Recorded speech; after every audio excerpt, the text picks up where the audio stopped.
నువ్వు పుట్టించినందుకు నాకు న్యాయం జరిగిందిరా, చాలా తృప్తి నాకు అంటాడు. నేను అందుకే మీ అందరికీ చెప్తున్నాను, దేవుడు మనకి ఇచ్చిన టైం చాలా చిన్నది, చాలా విలువైంది, అది ఎక్కువ లేదు.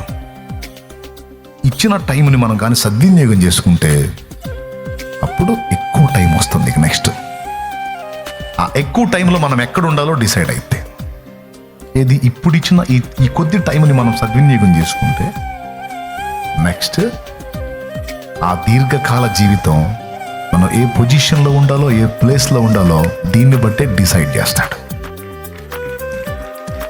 కాబట్టి నిర్ణయం మీదే.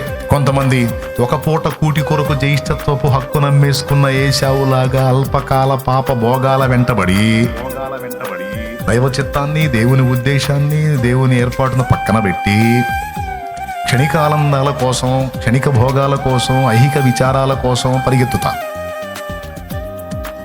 పరిగెత్తిన వాళ్ళు పరిగెత్తి పరిగెత్తి పరిగెత్తి పరిగెత్తి ఒకరోజు వెనక్కి తిరిగి చూసుకుంటే శూన్యమే. ఆశల వెంట పరిగెత్తి ఇదిగో ఎట్లా చేస్తే తృప్తి, ఎట్లా చేస్తే తృప్తి అని ఆశల వెంట పరిగెత్తి పరిగెత్తి పరిగెత్తి ఎంత పరిగెత్తినా అది ఎండమావి, నీళ్లు దాహం తీర్చేది కాదు కదా.